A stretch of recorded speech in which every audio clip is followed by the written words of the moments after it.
A lot of this isn't going to make sense to you, and I'm sorry about that. I'm just going to start at the beginning, with the house.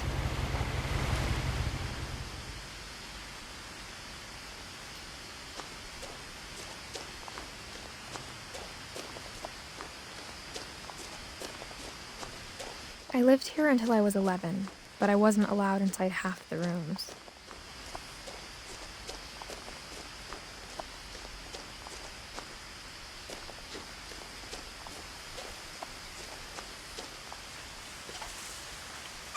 Inside the mailbox were bills from 7 years ago, marked urgent, open immediately.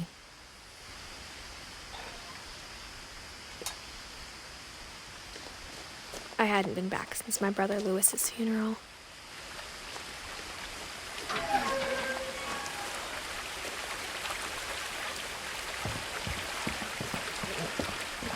In her will, my mother left me a key, but didn't tell me what it unlocked. Maybe she thought I'd know, or she thought that the mystery would be enough to bring me back.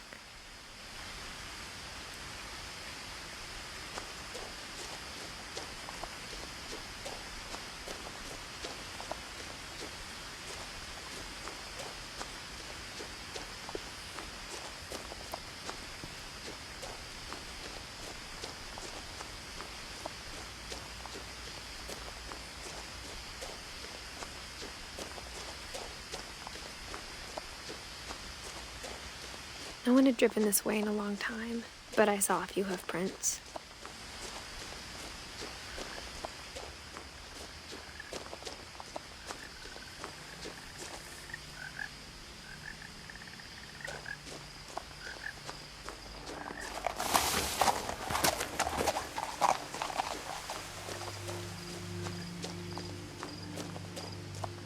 The truth is, even after I inherited the house, I never thought I'd come back to it. But now I had questions about my family that only the house knew the answers to.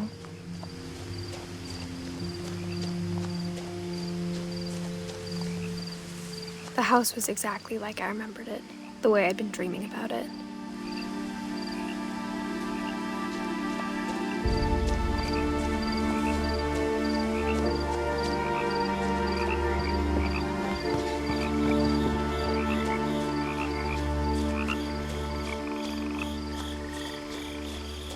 As a child, the house made me uncomfortable in a way I couldn't put into words.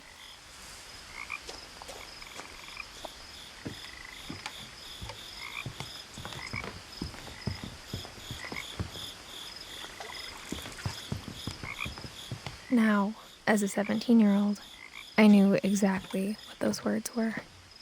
I was afraid of the house.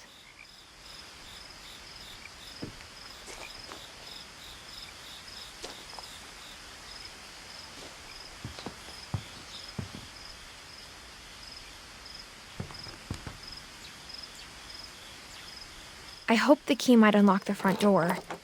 It didn't.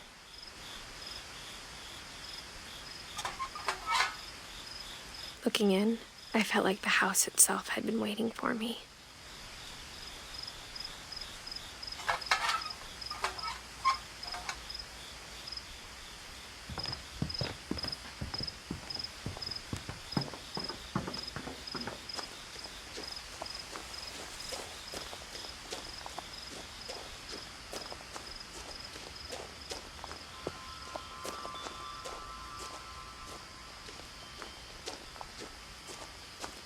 The house felt like it had always been here. Even the swing set was older than my mother.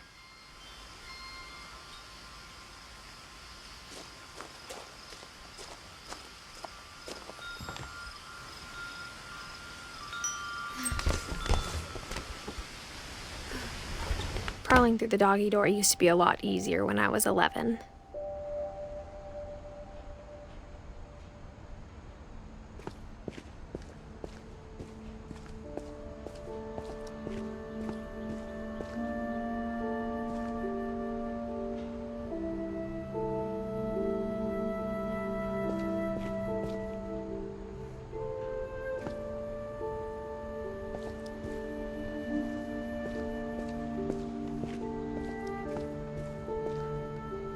power had been turned off the night we left. For the first time in years, I felt like I was home. But instead of a family, there were just memories of one. Like how only one restaurant would deliver to our house, so we had Chinese a lot.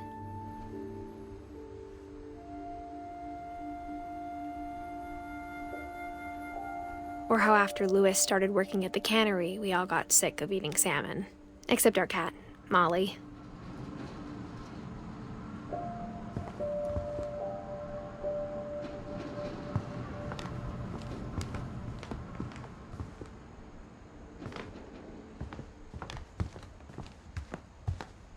The table was still a wreck from the night we left. It was like a bomb had gone off, killing everyone but sparing the furniture.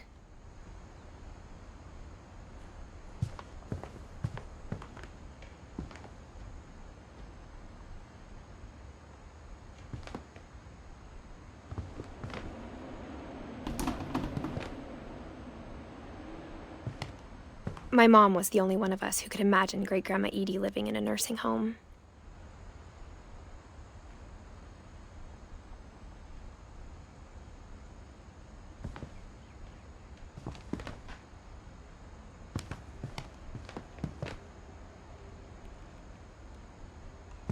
Nothing in the house looked abnormal. There was just too much of it, like a smile with too many teeth. Even the fireplace had a story. Edie told me the bricks came from the original house, after it sank.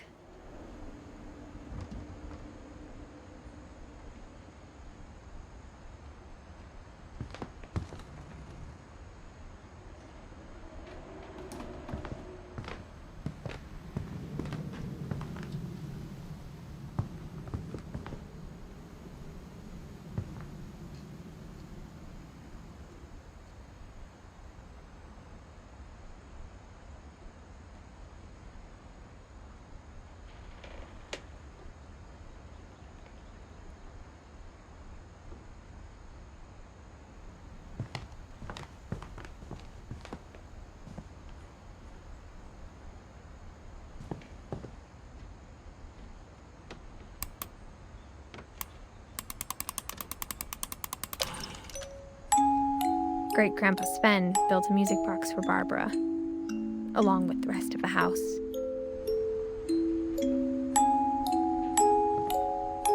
Mom always told me to stay out of the basement, so I wasn't too surprised when the key didn't fit.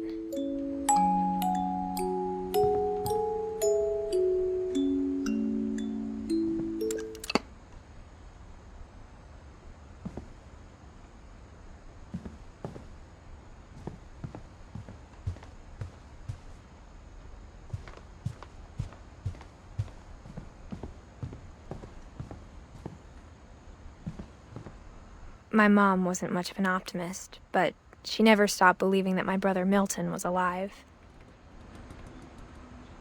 A lot of things got left behind in the whirlwind of that last night.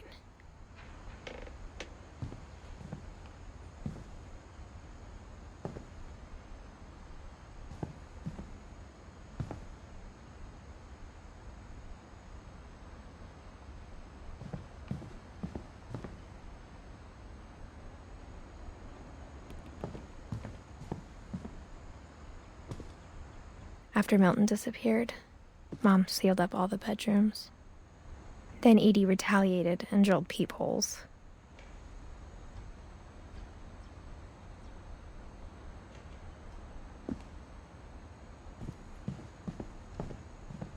I spent a lot of time playing in Great Uncle Walter's room.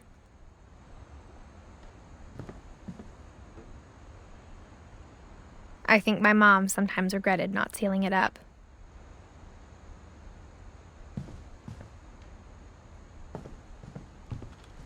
Louis told me there were secret passages, but I never believed him.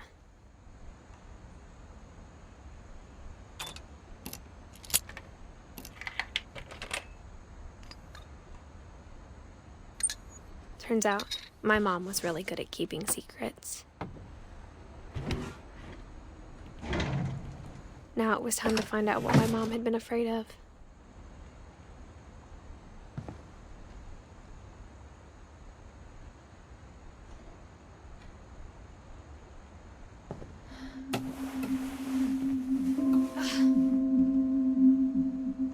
From the paintings on the wall, it was clear my brother Milton had been here before me.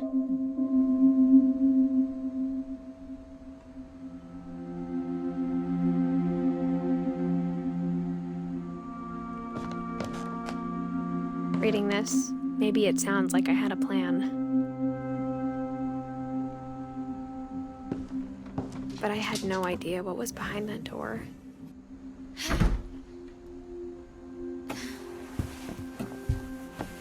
Just like I had no idea where all this was gonna lead.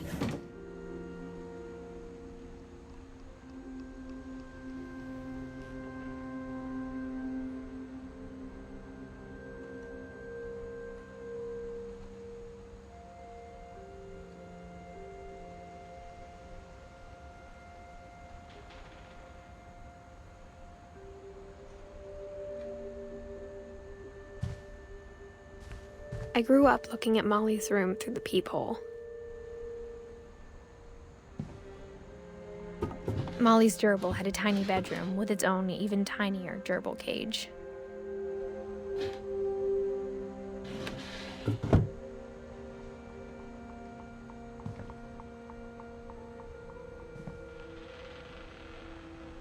Being inside for the first time, I felt like I'd stepped behind a painting.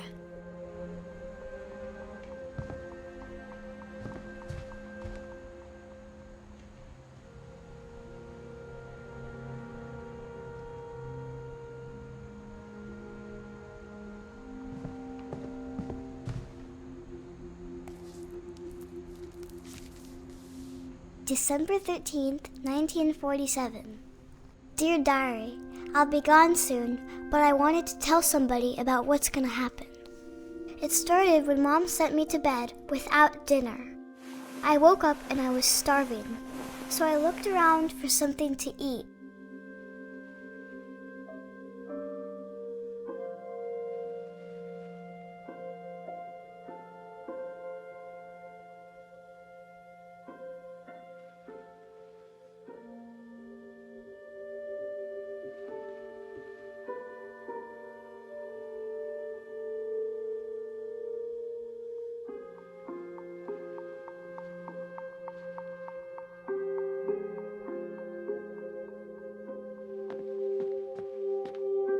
The gerbil food was dry, but I didn't mind it.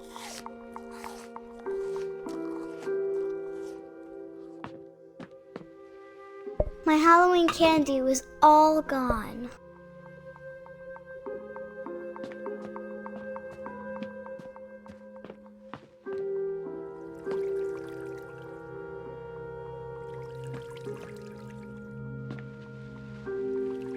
I thought about eating Christopher, but I held back.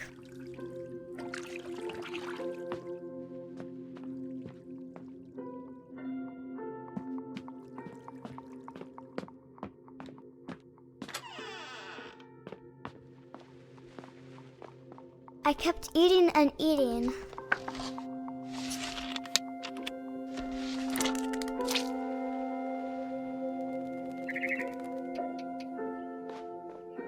I ate a lot of things that night.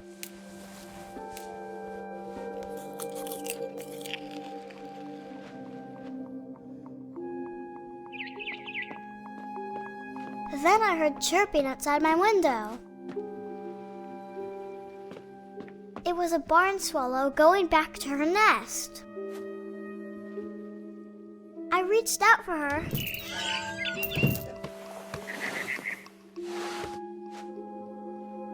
And suddenly, I was a cat.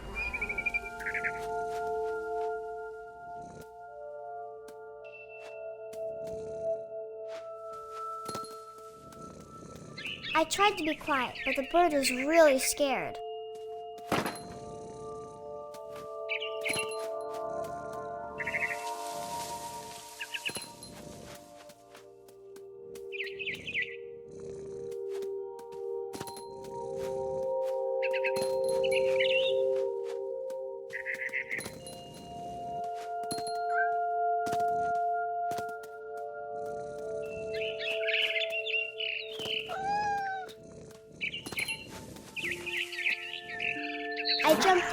almost got her.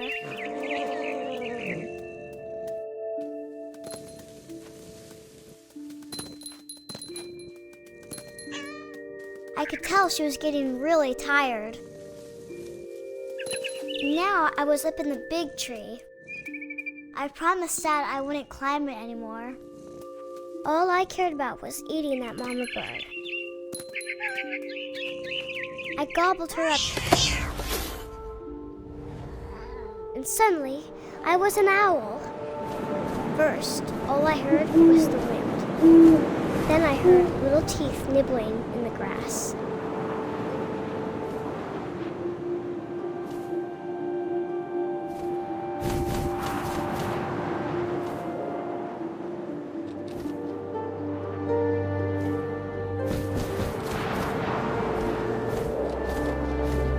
Rabbits.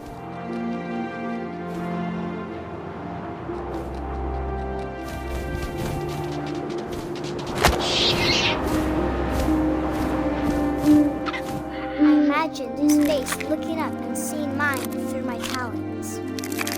I swallowed him up, and I didn't chew one bit. Then I flew off to find something bigger.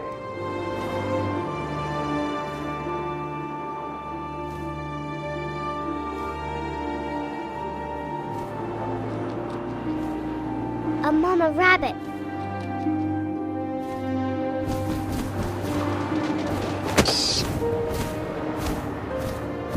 She was almost too big to carry. I started choking, but I couldn't stop eating. And suddenly, I was a shark.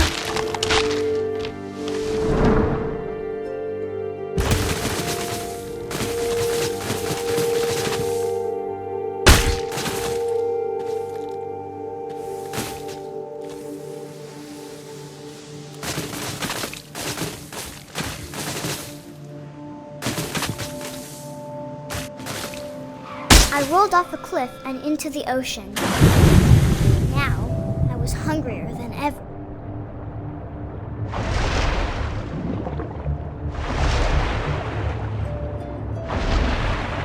I wanted fat, juicy seals.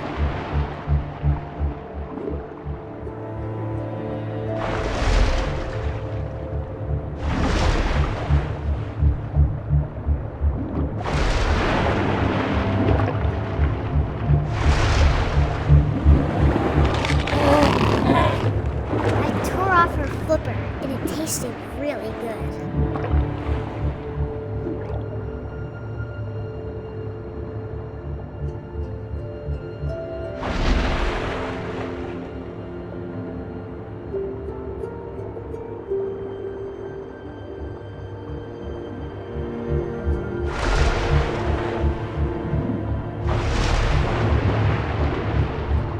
I grabbed on tight.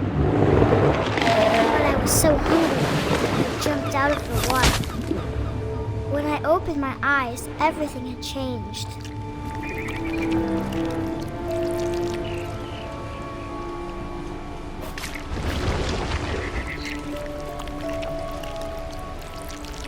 Now I was a monster, and I smelled people everywhere.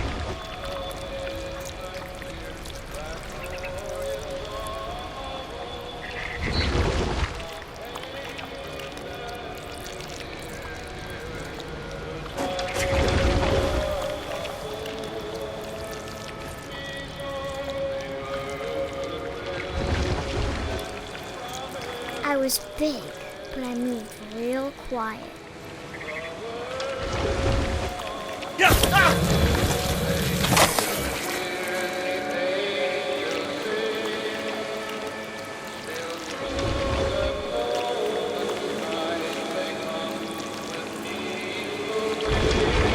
I wanted to stop, but also I didn't.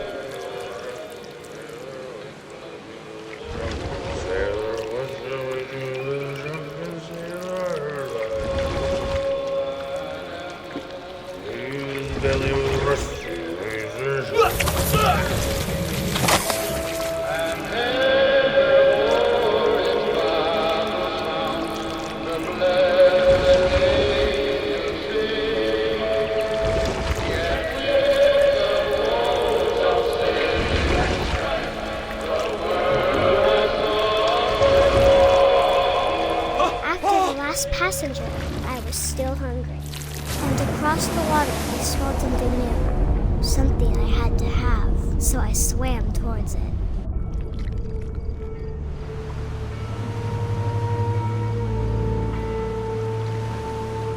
I slithered onto the sand, and the good smell went into an old pipe.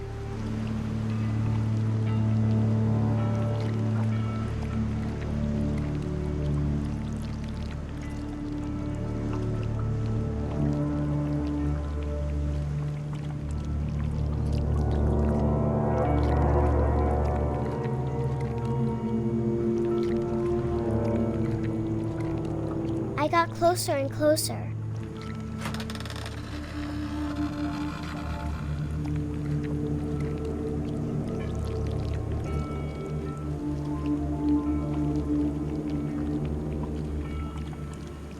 All of my stomach started growling. And suddenly, I was me again. I held my breath for a long time, but I couldn't hear anything. I think it's waiting for me to fall asleep. But it's not going to wait much longer. It needs to feed, and we both know I will be delicious.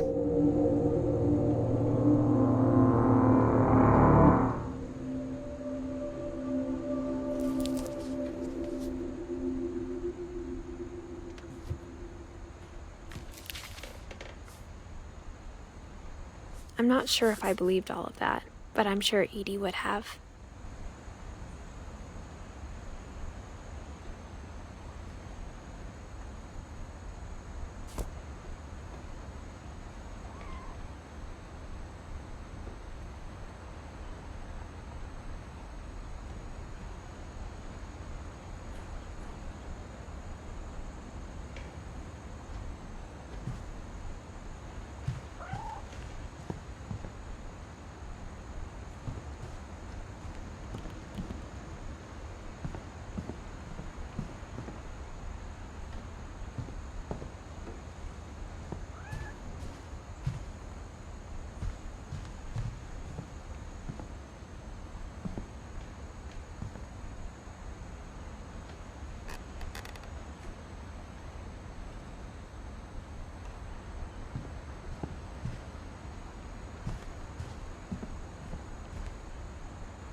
This will be obvious later, but my mom never told me any of these stories. Edie would have, but Mom didn't like bringing up the past. Though, when we adopted a stray kitten, she was the one who named it Molly.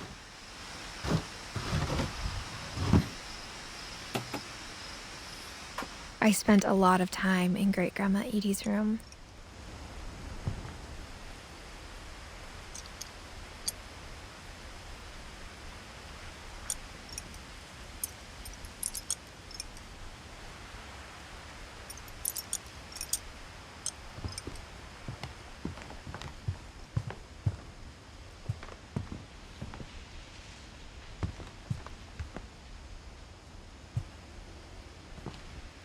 One summer, they evacuated the island, but Edie refused to go.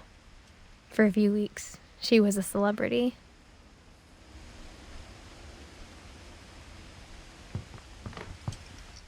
I hadn't thought of myself as Edith Jr. for a long, long time.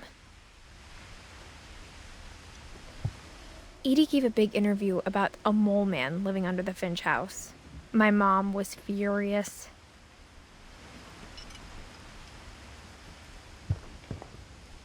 When Edie told people Sven was killed by a dragon, she could also have said he was building a dragon-shaped slide that collapsed. She could have, but she didn't.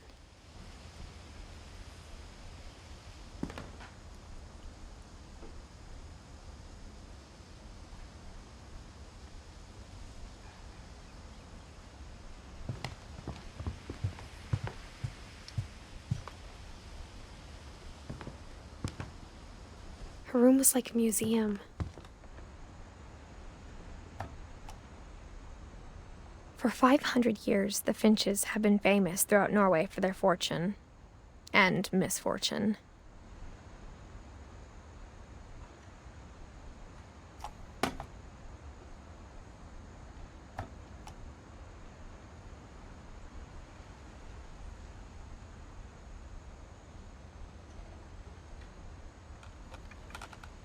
Odin Finch buries the latest victims of the family curse, his wife Ingeborg and their newborn son, Johann.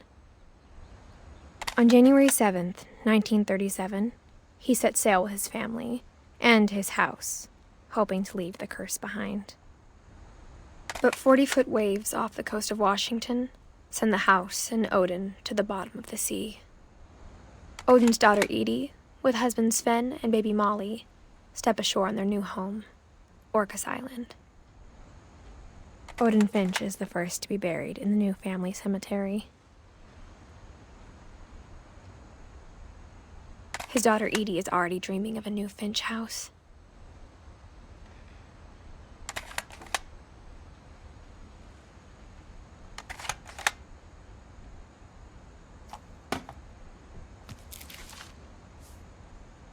Whatever's wrong with this family, it goes back a long ways.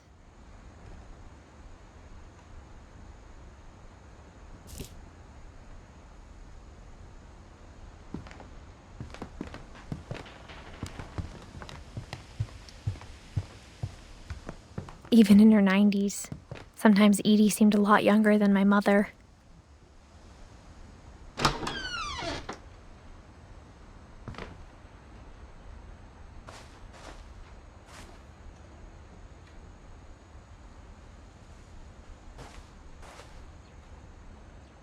The only trace Grandpa Sam's first wife Kay left on the house was the pink bathroom. It was a pretty big trace.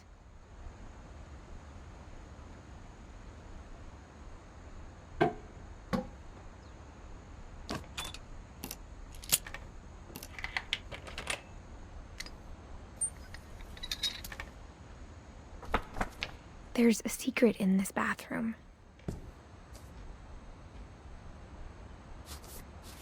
It's in the last place you would look. It isn't in the cupboard. It's hidden in this book.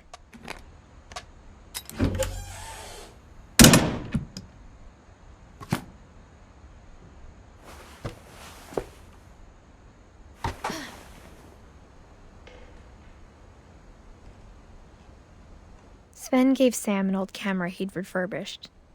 He never put it down.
I knew Grandpa Sam had a twin.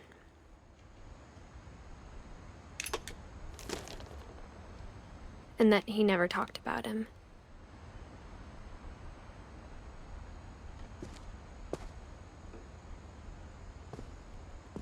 I guess my grandpa didn't like history any more than my mom did.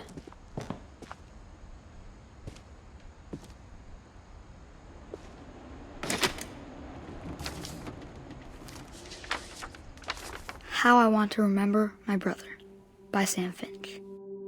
The thing I remember is that when he made up his mind, that was it.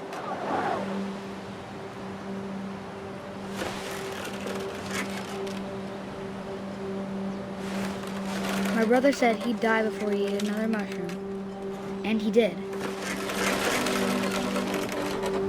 At Barbara's funeral, we swore we'd never be afraid again. And he wasn't. I think Calvin always wanted to fly. Sam! Calvin! Dinner's ready! Coming! But that day, he finally made up his mind to do it.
I told him going around was impossible. Maybe if I hadn't said that.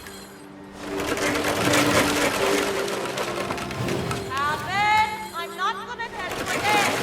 Maybe if the wind hadn't picked up. Then maybe he'd still be here. But I doubt. I think he'd already made up his mind. That's what I want to remember about my brother.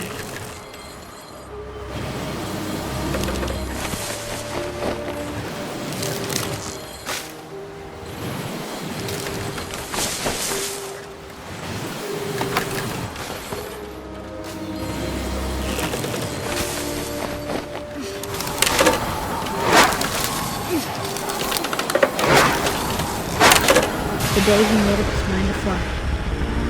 And he did.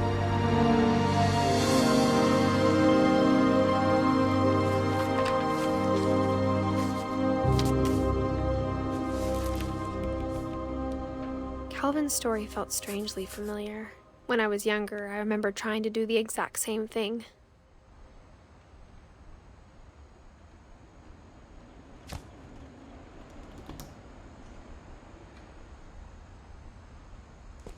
After the funeral, Edie roped off Calvin's half of the room.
The passages were a pretty tight fit.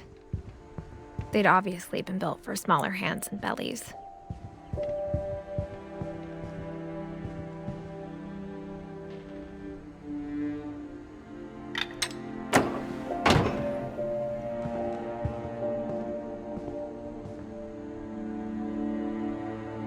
Edie's father, Odin, built the original house.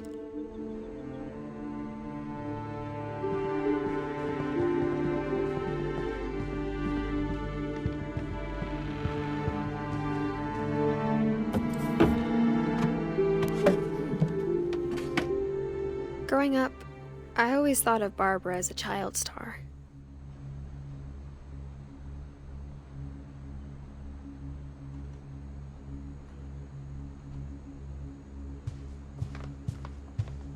I never thought about how hard it must have been for her afterwards.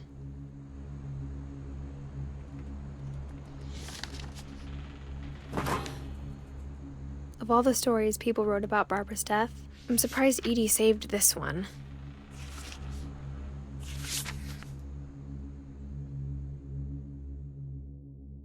Old Jack here with another ghastly tale inspired by America's most unfortunate family.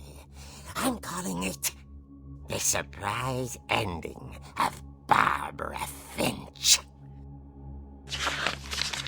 As a child star, Barbara was famous for her scream. Now at 16, she was all washed up. A has-been. But in a lucky break, she'd been asked to perform her signature scream at a local convention for monster movie fans. It was just the boost her career needed. Unfortunately, her scream hadn't aged well. Getting better. I think you just need the right motivation. Her biggest fan and current boyfriend, Rick, was about to demonstrate when... Now that was a great scream. It was Barbara's father, Sven. He'd slipped into a table saw and had to be rushed to the emergency room. So Barbara got stuck babysitting her youngest brother, Walter. Her convention comeback was cancelled. Okay, I'm hearing frustration, but I'm not hearing terror. What if I tried... A gang of hoodlums in Halloween masks have been terrorizing Orcas Island tonight. Police are urging residents to... That came from the basement. You're right! Also, I loved your delivery on that. Why is your basement door locked? Because my dad likes making puzzles and secret passages. There's a key hidden in the music box. The secret is to keep winding and winding until finally the key pops out. Thanks, babe. I'll be back in a sec. 20 minutes later, Rick hadn't returned. So Barbara went to look for him, right on cue. She reached for the music box. And as she wound the key, she listened for Rick, but the house was silent.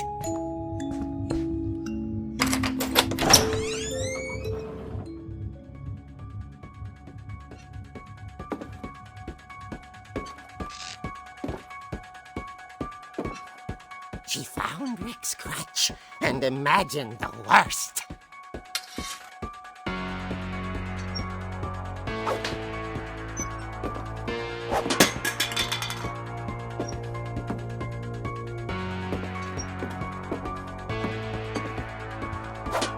The gang's leader is the infamous Hookman killer, Dr. Carl Hamill, who impaled and then ate his family 10 years ago tonight.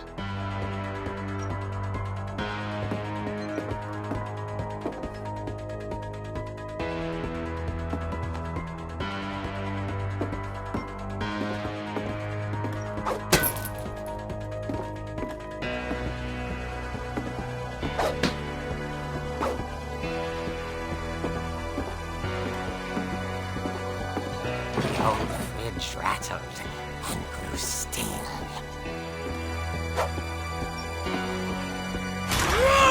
Oh dear! Oh! Rick? Barb, relax. I was just trying to scare you to help you find your scream. Well, I'm not scared, Rick. I'm furious. Then act furious. All I'm getting from you now is that you're hurt and confused and She threw him out, but she kept a little something to remember him by. Barb, have you seen my other crutch? And she was still holding it when she fell asleep watching the Late Late Picture Show. Hours later... Barbara! Walter, what's going on up there? Ah! Okay, I'm coming up, but if this is a trick, you're dead, Walter.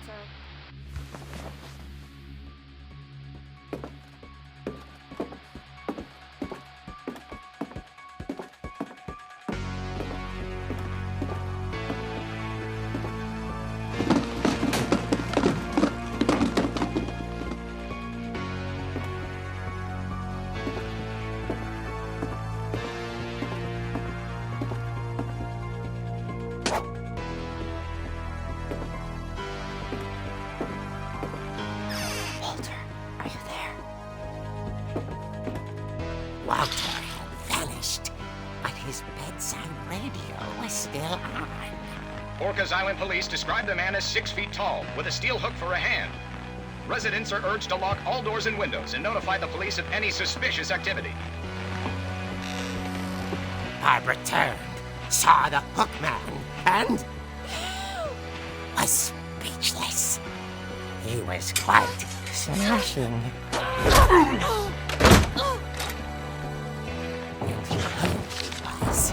He couldn't get enough of Barbara. Okay, Barbara, there's gotta be another way out of here.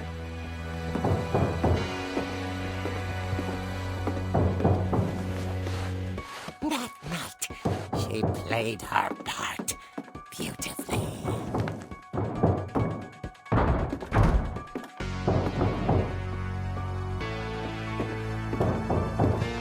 Molly's door hadn't been opened in years. The hinges groaned.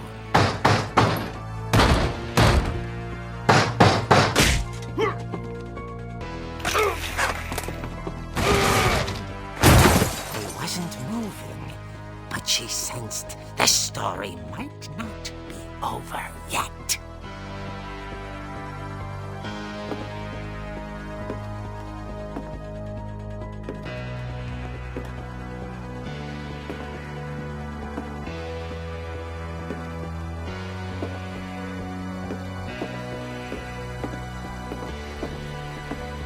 The hookman had vanished. She listened for his breathing, but all she heard was...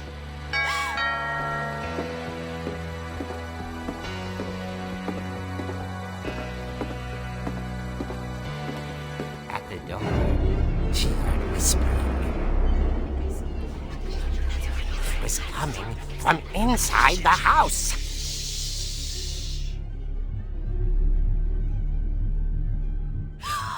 Oh dear. The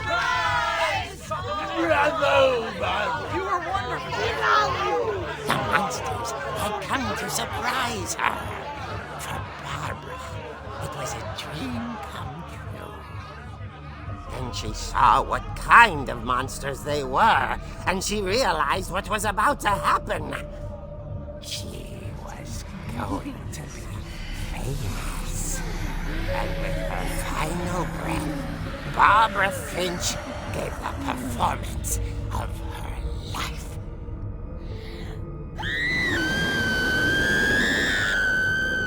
I wasn't there myself, but I hear Barbara was magnificent. Poor girl. She had a taste for stardom. But unfortunately, so did her fans. Of course, the police blamed it all on poor Rick, who disappeared the same night. And little Walter? Hiding under his bed the whole time. He took it all pretty hard, but that's another story. As for Barbara, tucked inside the music box is all they ever found of her. Her ear. Now that's what I call a real eerie tale.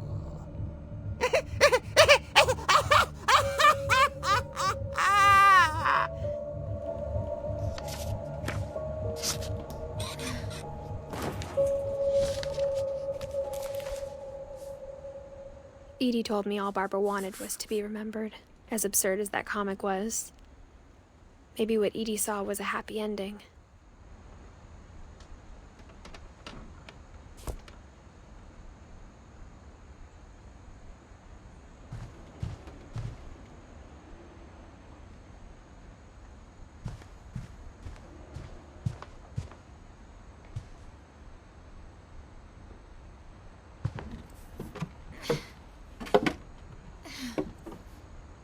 I guess now I know why Mom didn't like me playing with the music box.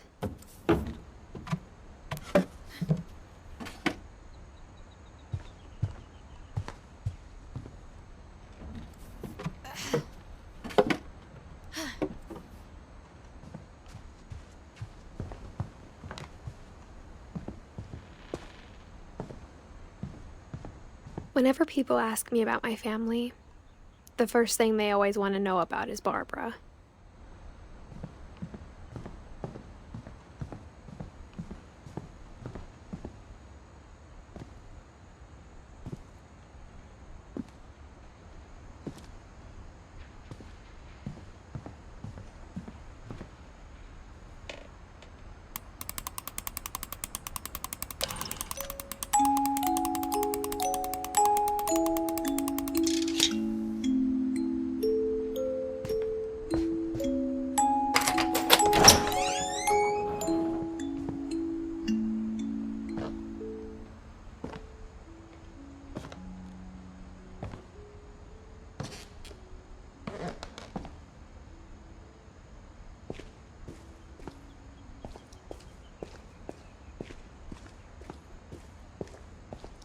Mom said the basement was off limits, unless I wanted another tetanus shot.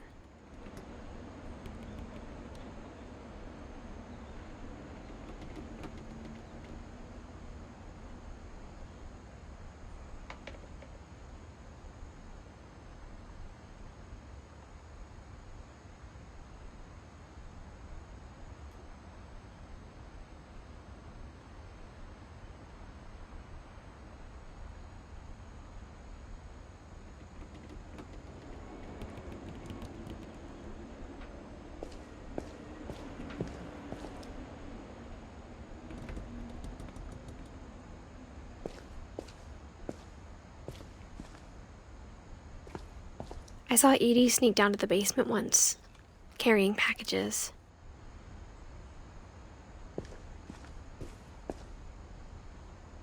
I thought maybe she was hiding presents.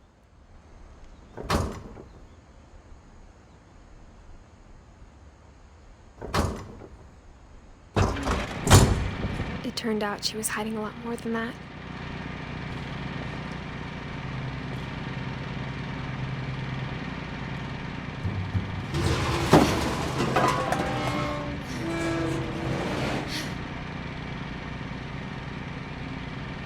I remember asking Mom once about where Walter had gone.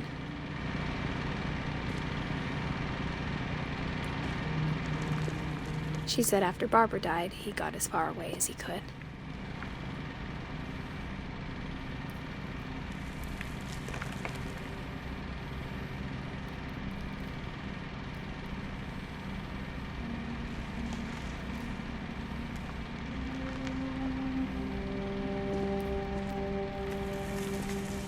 If there's a pattern in all these stories,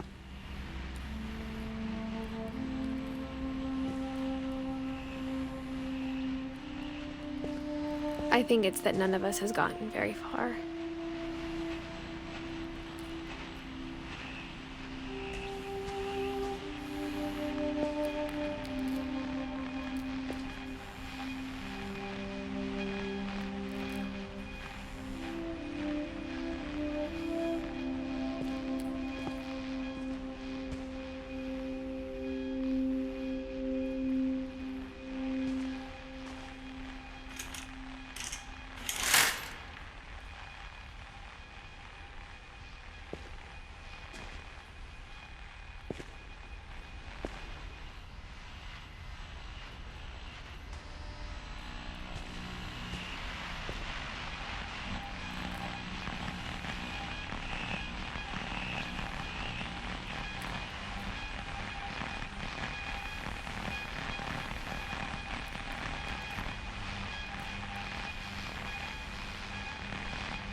Goodbye, everyone. I can't believe I've been down here for 30 years. On that first day, after the shaking started, I didn't think I'd survive.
I believe.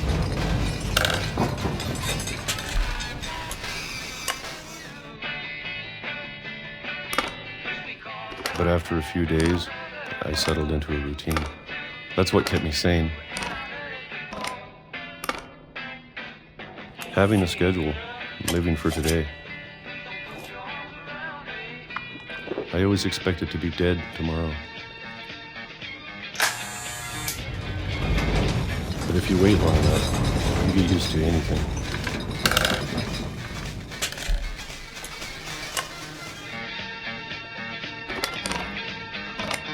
Even a monster on the other side of the door starts to feel normal. Almost friendly.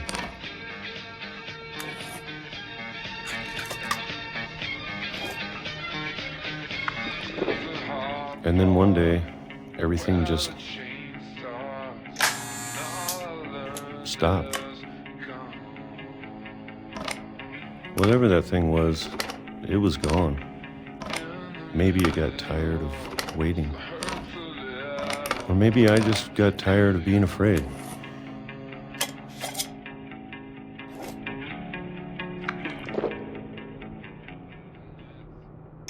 It's been a week now, the longest in 30 years. I'm done waiting. I have to leave while I still can.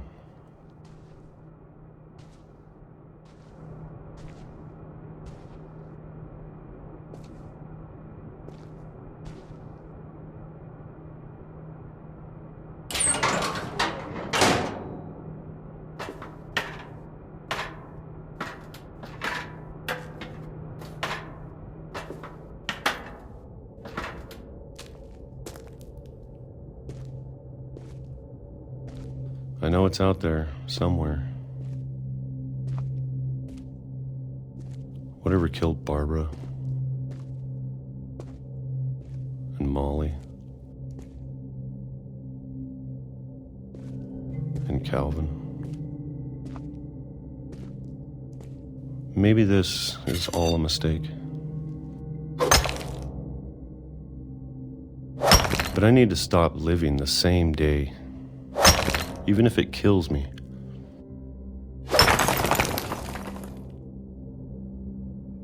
Whatever's out there, I want you to know I'm ready for it. I'm going to appreciate all of it, especially the food. I don't mind if I only have a year left, or a month, or a single week. I'd be happy with one new day. I can already imagine the sun on my face.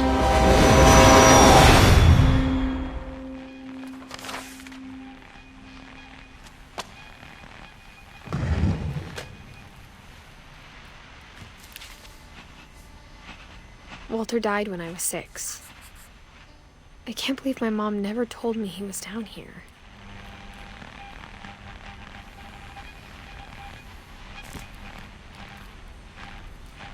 I'm sure my mom was trying to protect me.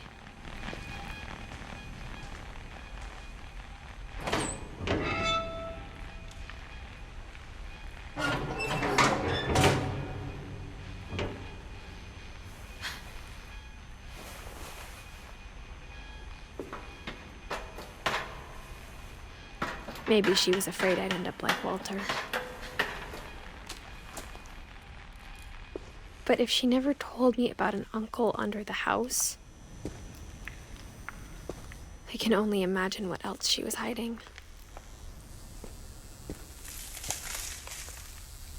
I don't want to make the same mistakes she made.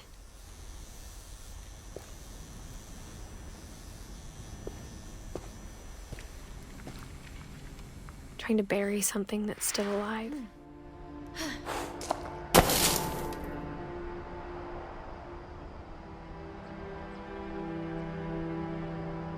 Now that there's only one of us left, or maybe 2,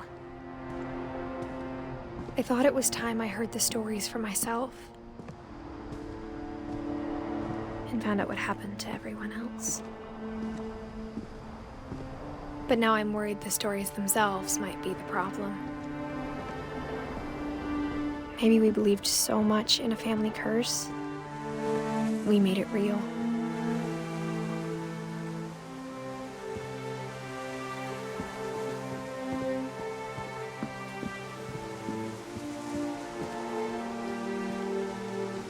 I don't know if I should even be writing this.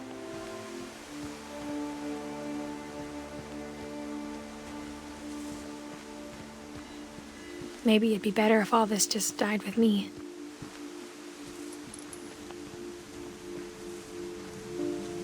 But I thought you should know about your family.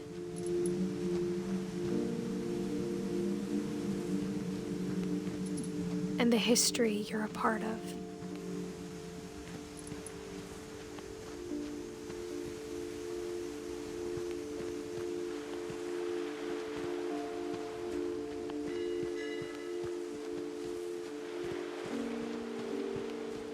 Though to be honest, I feel as lost as you probably do right now.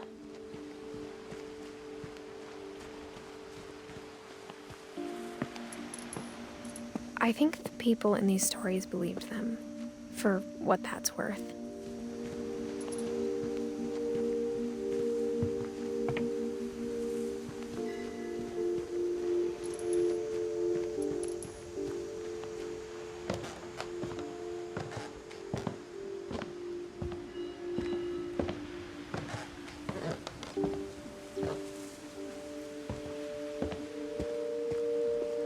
And when you look at the house, that history of imagination and stubbornness and madness, any of it seems possible.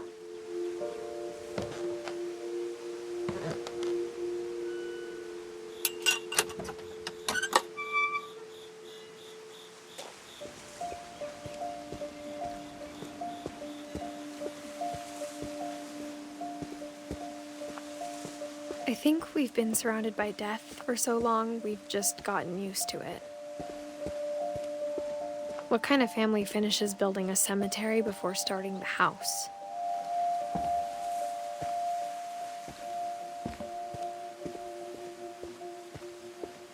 It's embarrassing for me to admit this, but the pet cemetery made me more uncomfortable than the human one. 3 of the gerbils were mine, and 2 had been my fault.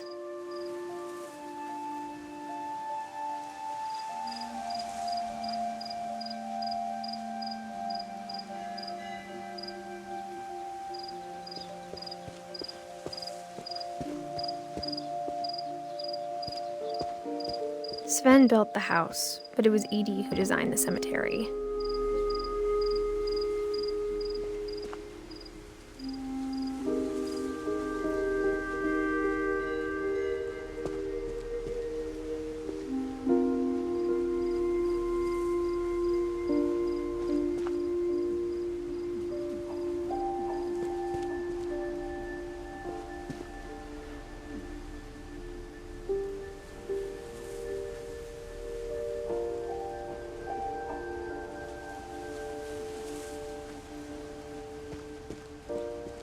I'm sure Odin's monument had been Edie's idea. My mom was always trying to move on, but for Edie, the past never went away.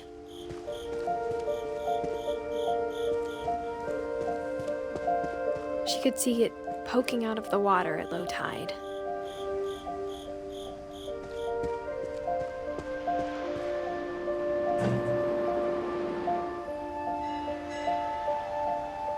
Edie said she dreamed about the old house every night.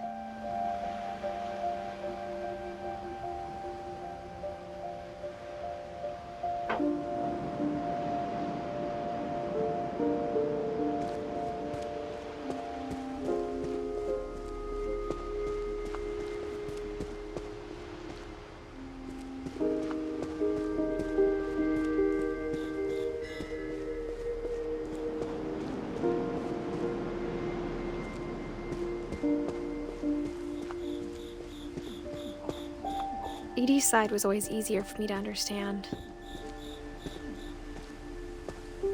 But the older I get, the more I can see where my mom was coming from.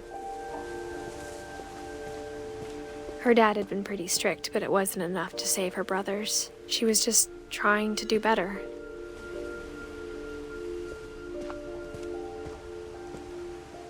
She lost 2 of her brothers, just like I did.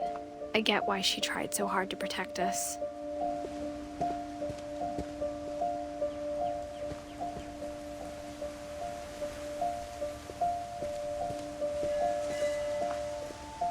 There's so many things I wish I could ask my mom now. Part of me thinks this is what she wanted all along. For me to come back someday and find everything out for myself.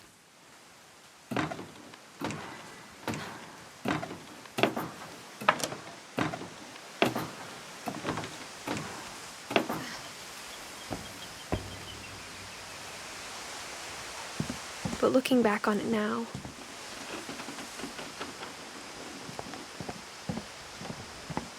if she told me there was going to be so much climbing, I never would have come when I was 22 weeks pregnant.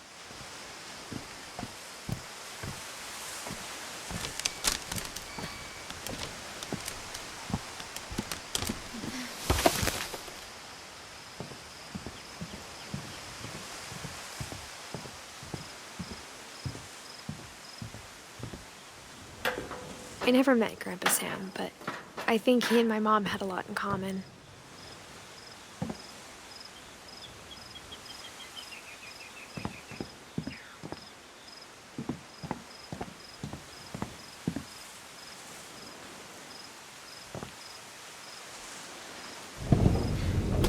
They were both pretty intense. Sam spent his life shooting photos, but Mom said he got nervous being in front of the camera. I guess we're all afraid of something.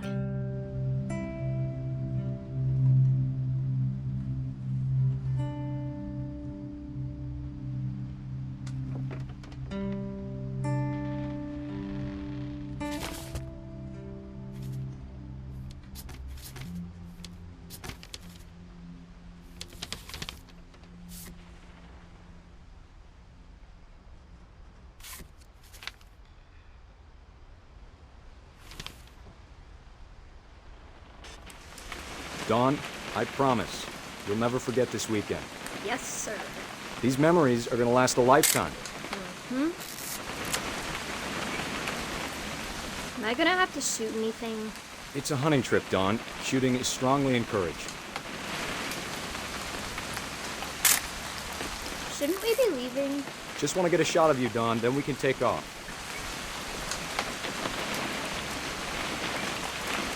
What? Perfect. It's gonna rain the whole weekend, isn't it?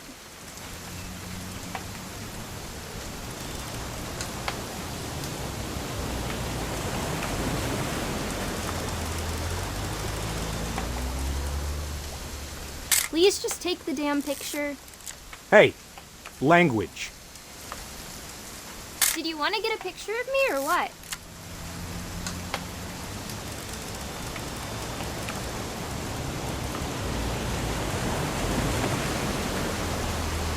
I will never forget this weekend, Dad. That's the spirit. Okay, got it. I'm gonna take some pictures, okay? Just be careful. That camera's older than you are.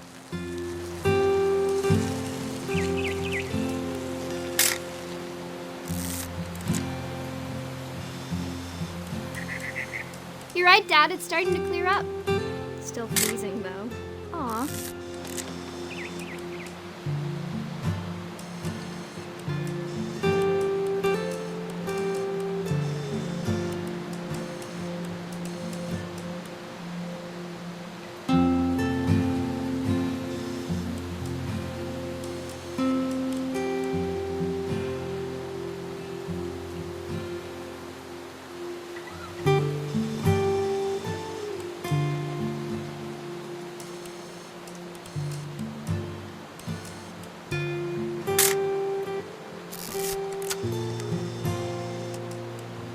Definitely should not have drunk all that coffee.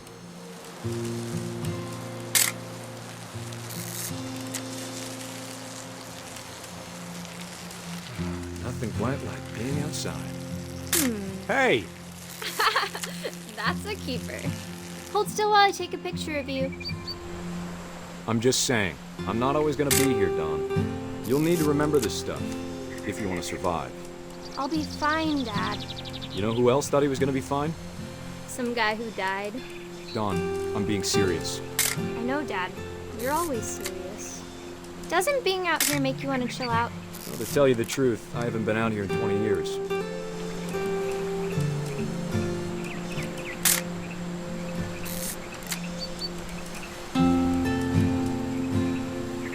Last time I was with my brother Calvin. Man, that was a great trip. Your grandpa Sven taught us how to fish, how to build a fire. Dad! Good eyes, Dawn. Before you take the shot, let me get a picture of you.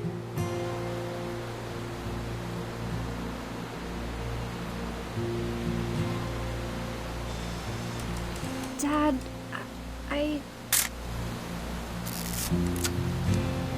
Let me get the ID. do I have to do this? Dawn, you don't have to do anything. But if you want to survive, you need to be strong. Great shot, Dawn!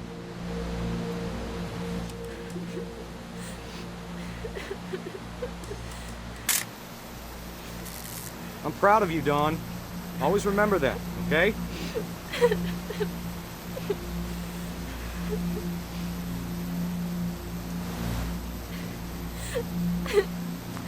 Sorry, Dawn. Just gotta reset the timer.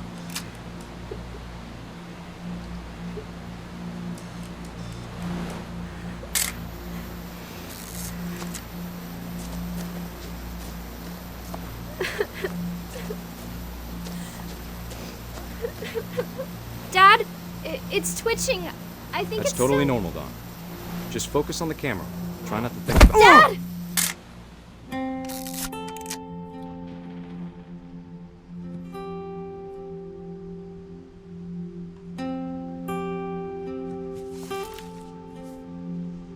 Of all these stories, that's the one I wish most that my mom had told me.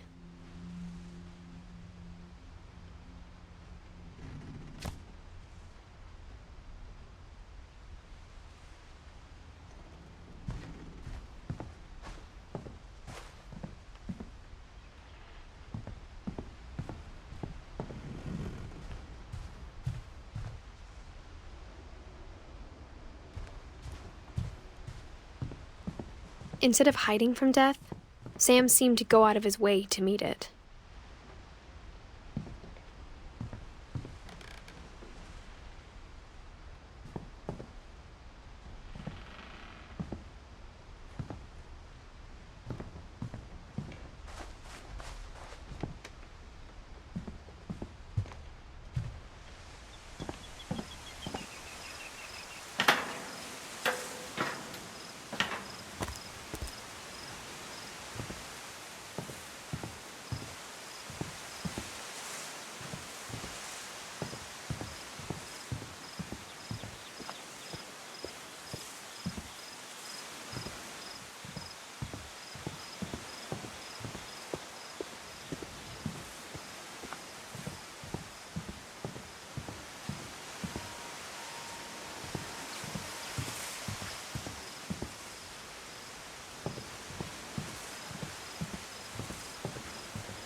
After Sam died, my mom and Edie got really close.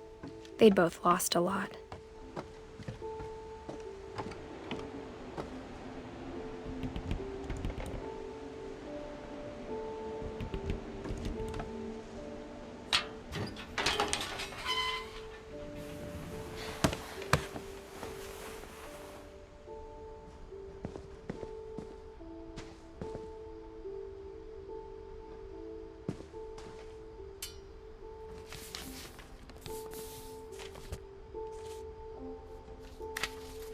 Dear Kay, do you remember the way Gregory used to laugh when he thought he was alone? Like something funny was happening, but only he could see it. I think he saw things the rest of us don't.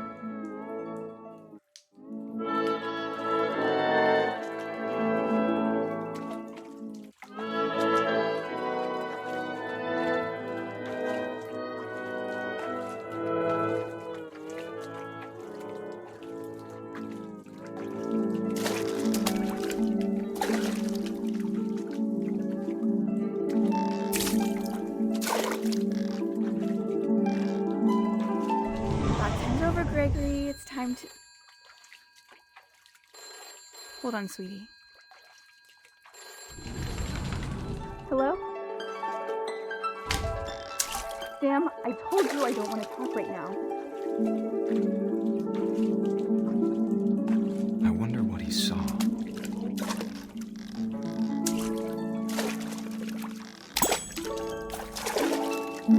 What his world was like.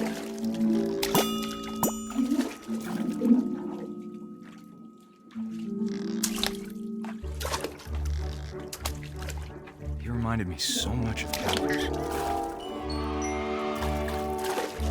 Lost in his imagination.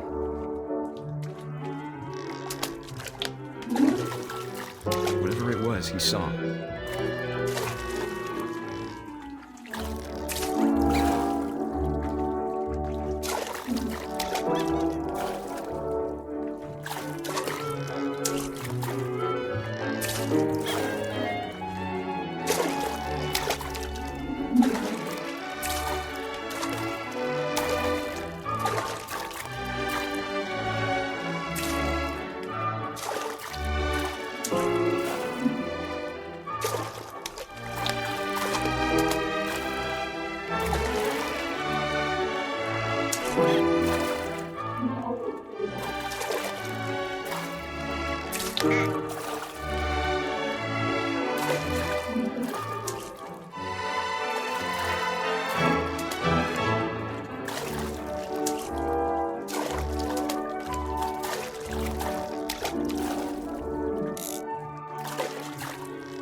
It sure made him happy.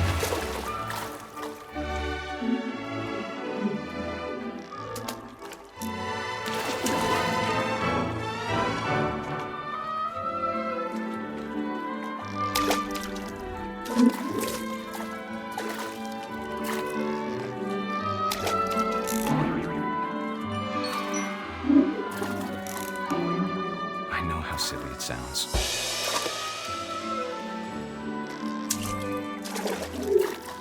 But I worried about a baby being too happy. But I could feel him slipping away. Sorry about that, Gregory. I know you did everything you could. Maybe if I hadn't called that night. Damn it. Hold on, I don't want Gregory to hear this. I wish he could have told us about the world he saw.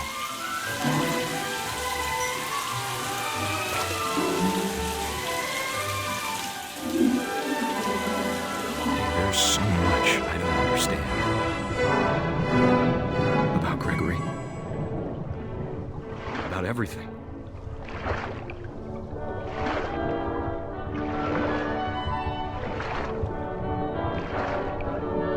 But I know what happened wasn't your fault.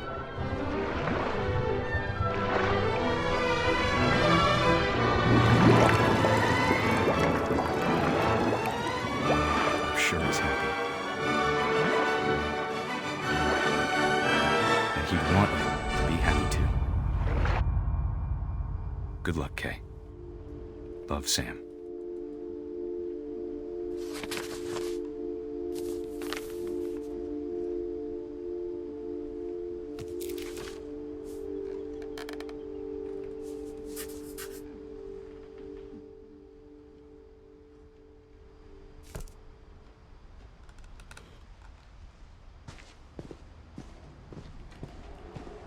I can't imagine my mom ever writing poetry, and yet...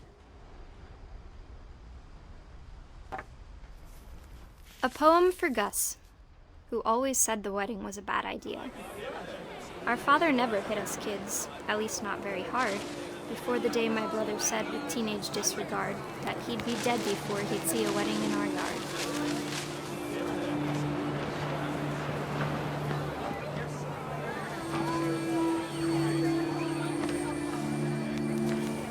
My father made him come, of course, but Gus stood far apart, just flew his kite and bottled up the storm inside his heart.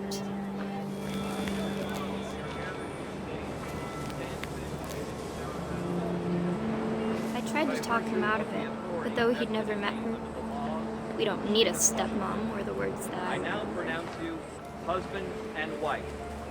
You may kiss the bride.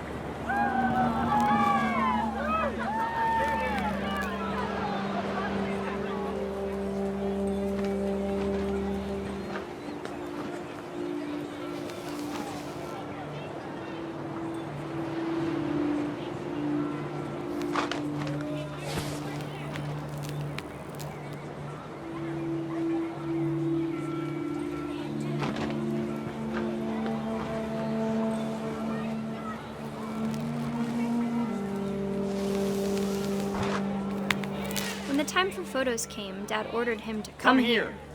But Gus declined, and as a sign held up his middle finger.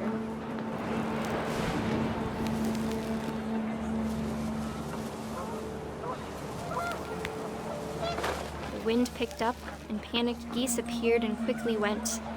But all the humans did that day was go inside the tent.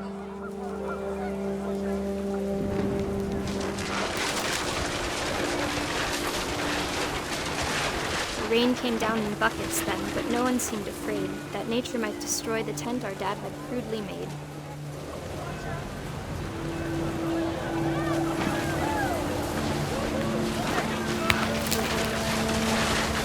The thunder sounded much too close and full of angry power, but all my father said to this was, "Make the music louder."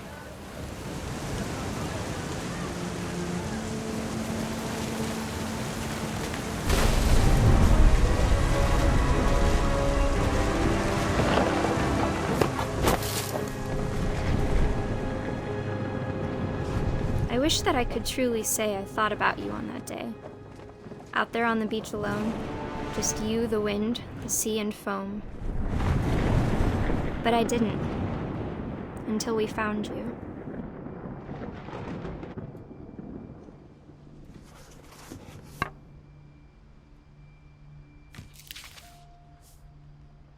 She never talked about him, but Mom told me once if I was a boy, they were going to name me Gus.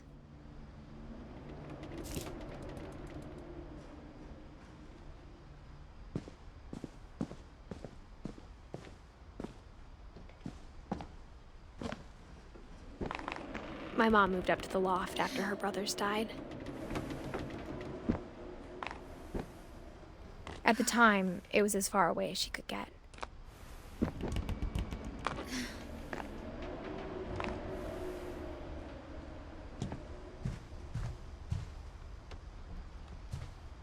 She spent a summer building houses in Calcutta, where she met my dad, Sanjay.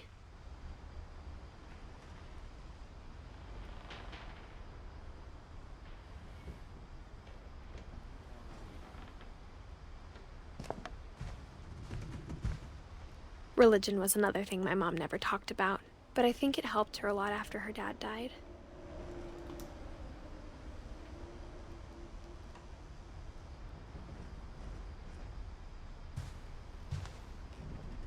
My mom moved to India a week after graduation and got a job teaching English. Louis was born a year later.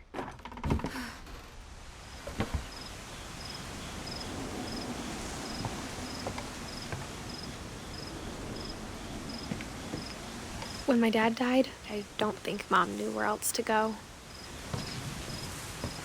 I'm sure Edie was happy to have her back.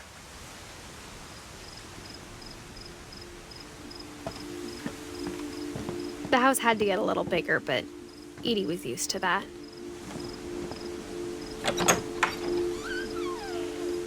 And for a while, things were good. Almost normal.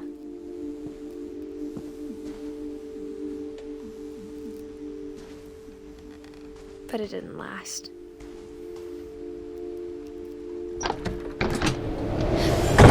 The beginning of the end was Milton's 10th birthday, when Edie gave him a castle.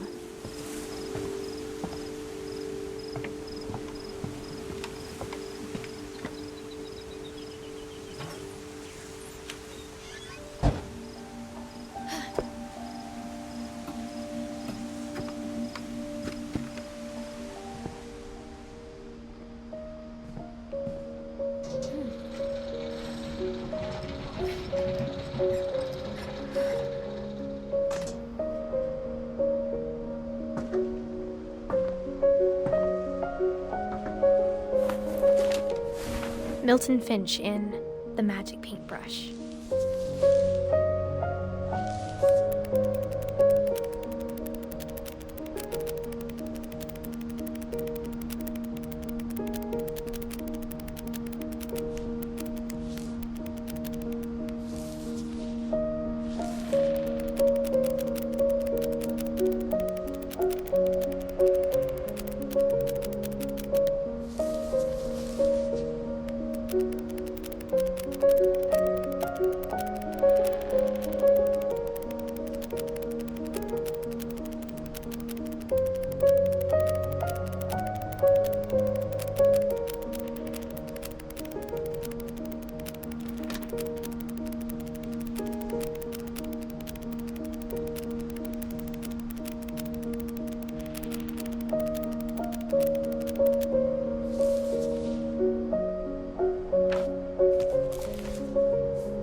I was 4 when Milton disappeared.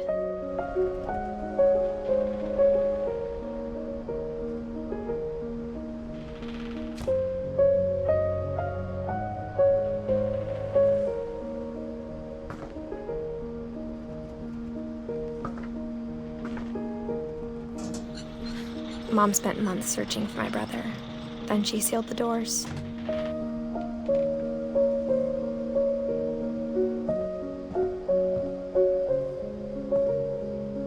Whatever Milton had found in the house, Mom didn't want it getting out.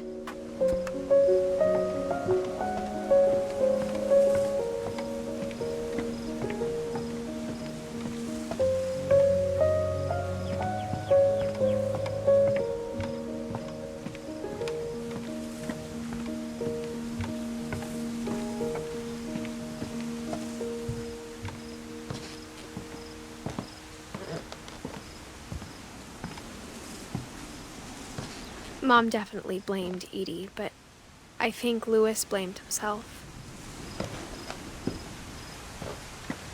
After he graduated, he just spent more and more time in his room, until Mom got him a job at the cannery.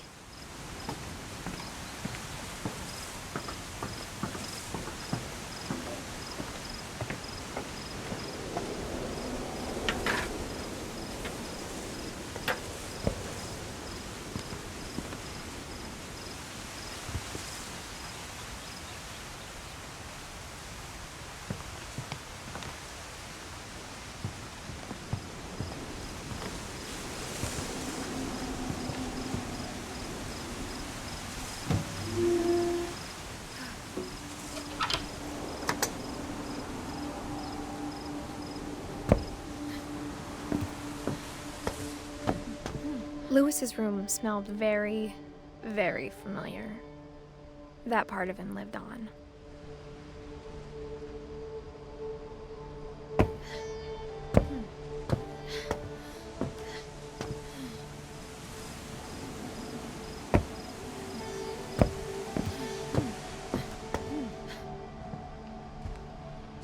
Louis and I spent a lot of time playing games together, but he was surprisingly bad at them. He died a lot.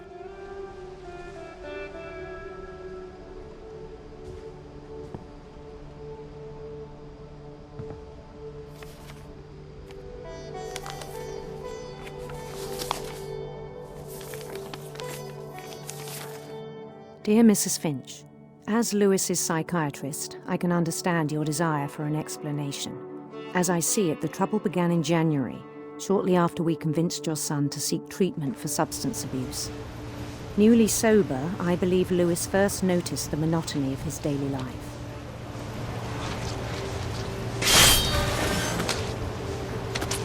He kept working at the cannery. But he withdrew part of himself. In our sessions, I saw the same behavior.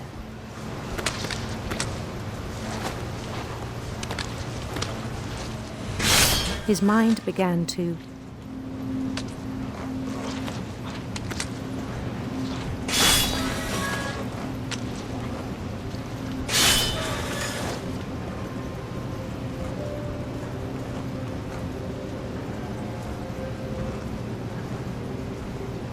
wander.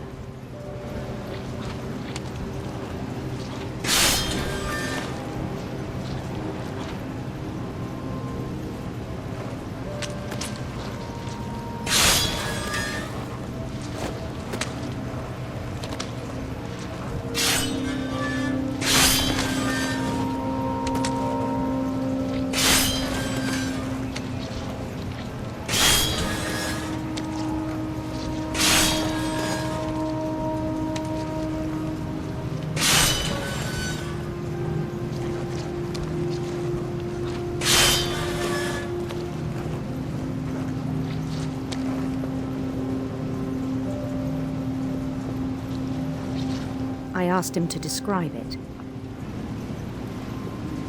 He said he started small, imagining a labyrinth. He'd feel his way about. Then something moved. Bats and toads.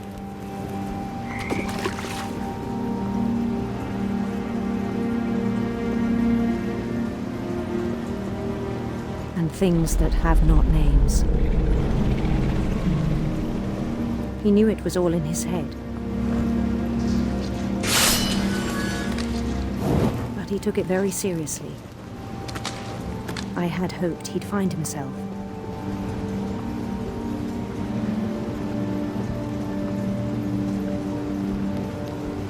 But he found something more.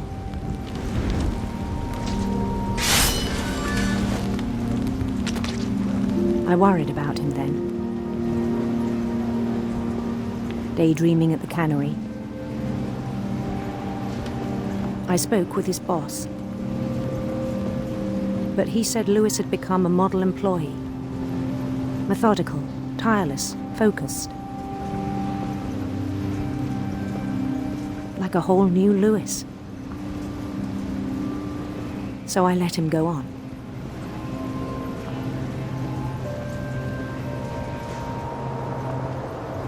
I even encouraged him. It seemed very promising at first. He told me he'd made a new friend.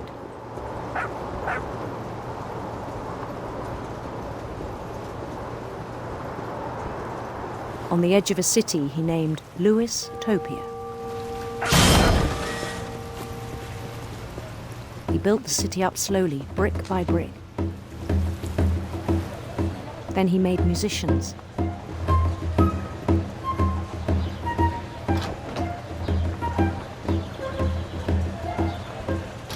And songs for them to play.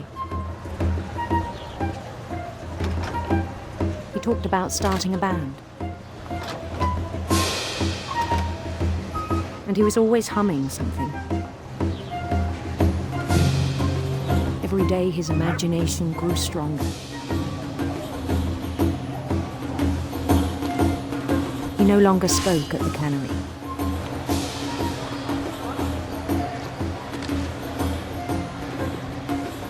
But his chopping was as reliable as ever. Then one day it struck him that all the cheering crowds, even the stones under his feet, were all in his imagination, so he could do whatever he wished.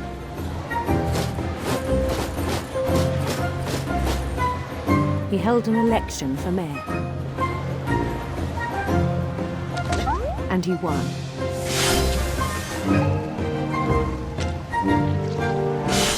They begged him to stay, but his mind was already wandering. It became a game for him.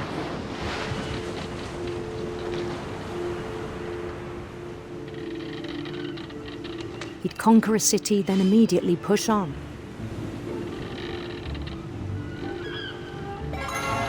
New Louisville.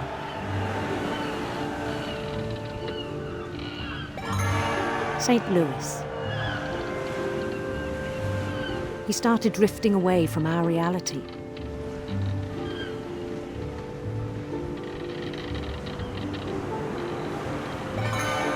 Minneapolis, until one day he forgot to go home from the cannery. Even as his mother pleaded with him, part of Louis kept sailing on.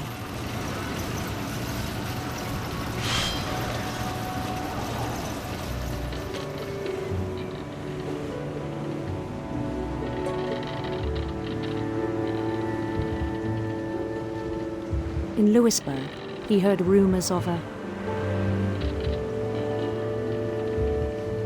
handsome queen.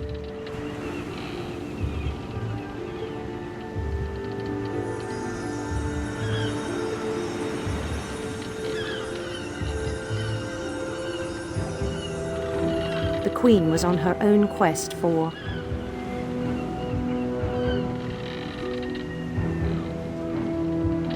radiant rainbows.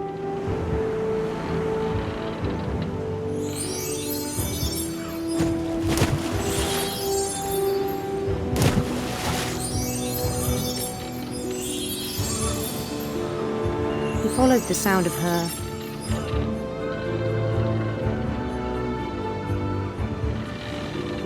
electric sitar.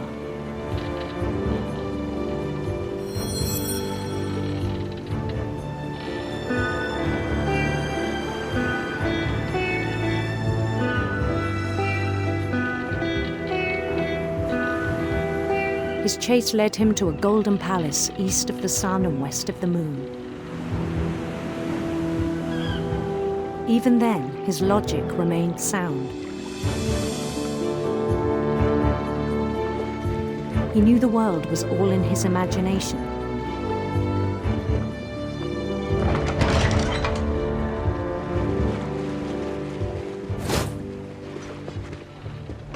But he was so proud of having created it.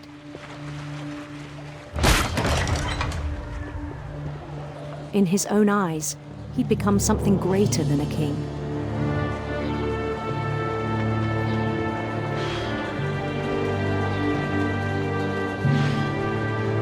For someone who'd never known success in the real world, I think it was overwhelming. And then it struck him that the real Louis was not the one chopping salmon, but the one climbing the steps of a golden palace.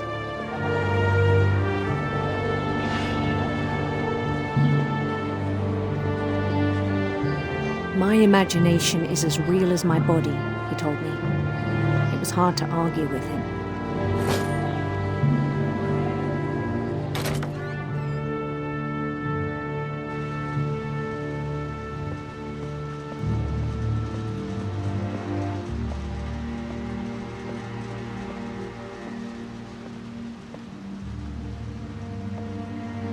He began to forget the world we know.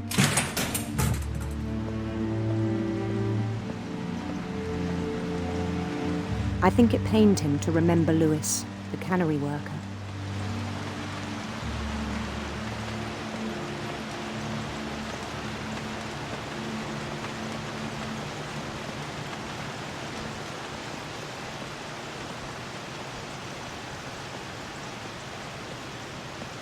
He began to despise the man with a royal contempt.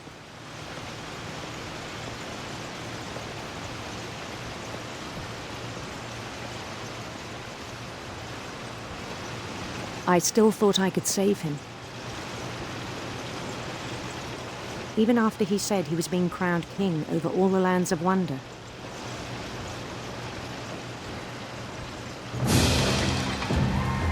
The palace would be packed with his companions.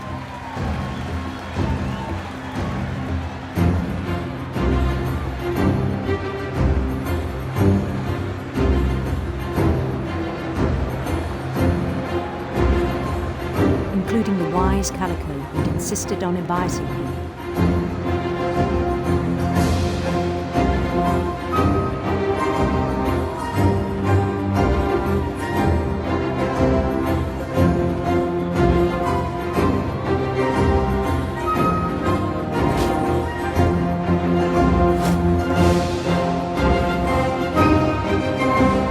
His queen waited, holding his crown.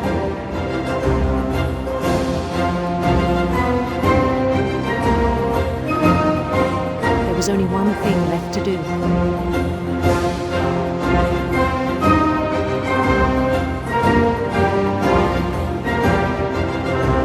Bend down his head.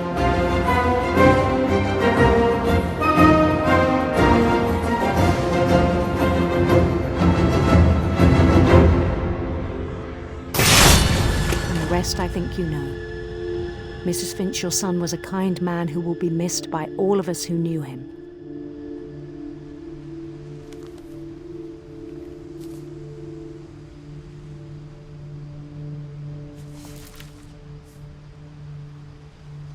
My brother was really cool. I wish you could have met him.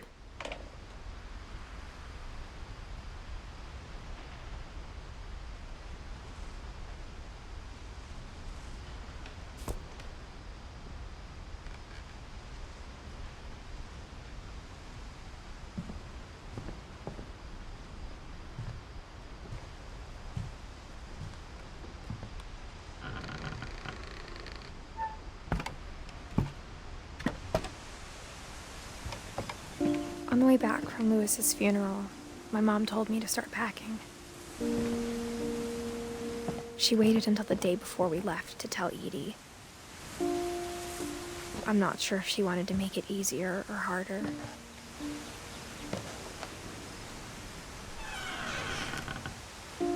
I wish we'd stayed.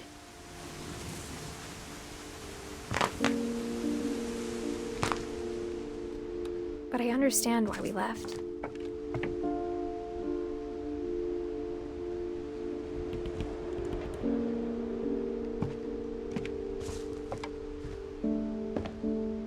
My mom ended up leaving everything behind.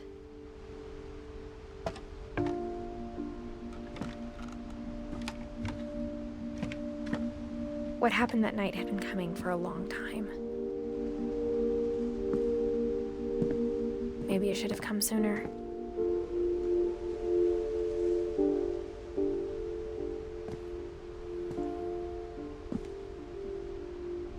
But it had to end one way or another. All that's left now is to tell you about that last night.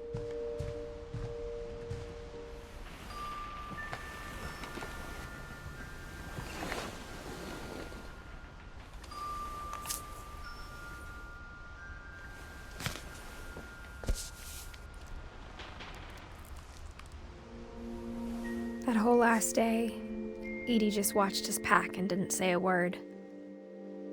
Until supper, when she raised her glass and said, "To our final night together, and all our final nights apart." Grandma, you know what I said about alcohol. Some of your medications are very Edith, specific. I left a present for you in the hallway. Why don't you go open it? The grown-ups have to argue now. I'm sorry, you're right. We're all leaving tomorrow. Let's just enjoy our last... I'm not leaving. Edith, you're excused.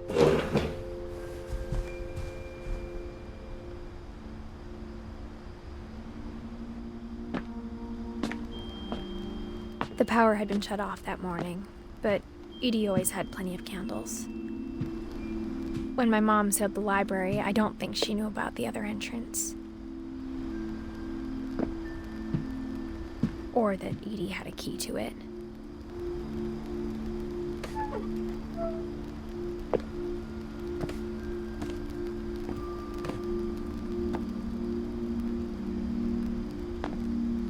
That thing you're afraid of isn't going to end when you leave the house.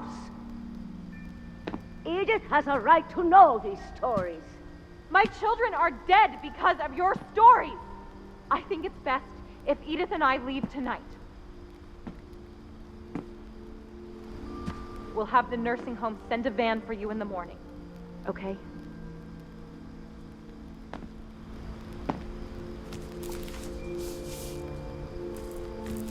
Dear Edith, there's so many stories I wish I could tell you, but there's only time for one.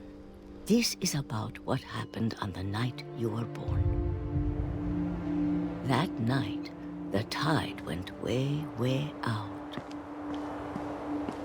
It was the first and last time I ever saw the old house aground. There'd been an earthquake out in the middle of the ocean. They called it the lowest tide in 1,000 years. God, it smelled awful. You know, I've seen that house every day of my life. But I never thought I'd go back to it. When the fog rolled in, I lost my way.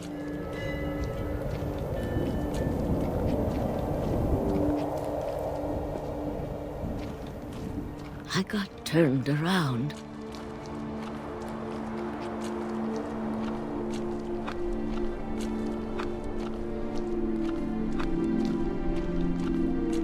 For a while, I wandered.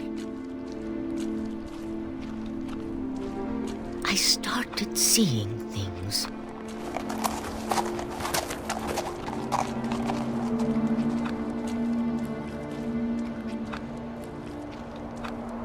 Things I'd forgotten had ever existed.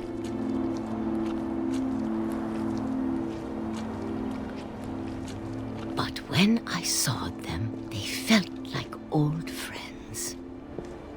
That night, a lot of things came back to me. Or maybe I came back to them.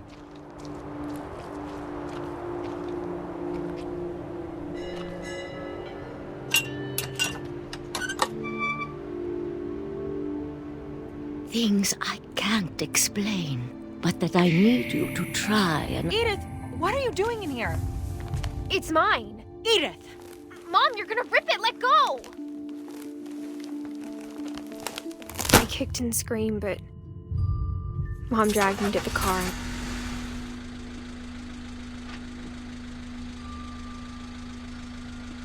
I never saw Great-Grandma Edie again. The next morning, the van came to pick her up, but she was already gone. After that, we moved around a lot.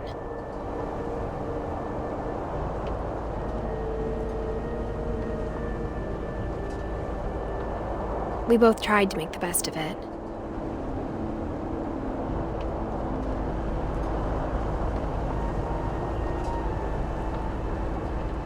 A few years went by.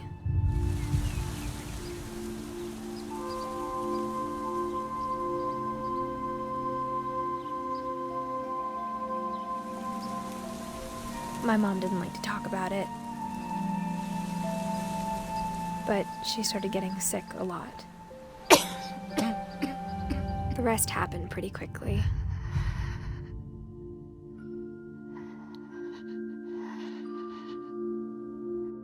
She got better for a while, and then she didn't. And then I was alone. The last Finch left alive.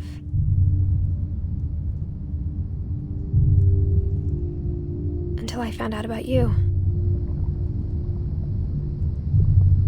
I'm still not sure what to tell you about all this.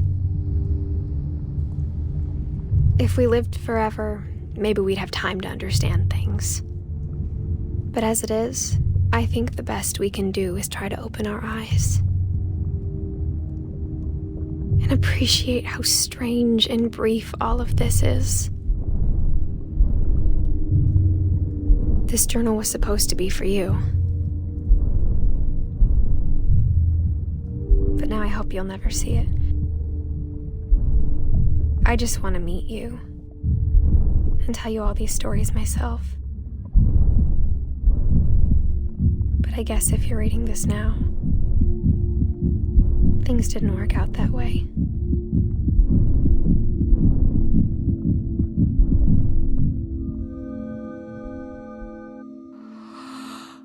This is where your story begins. I'm sorry I won't be there to see it. It's a lot to ask, but I don't want you to be sad that I'm gone. I want you to be amazed that any of us ever had a chance to be here at all. Good luck.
That whole last day, Edie just watched us pack and didn't say a word.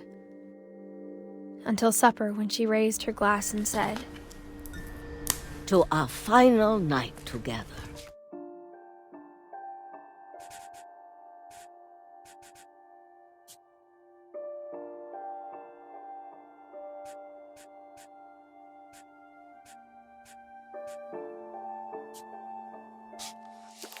And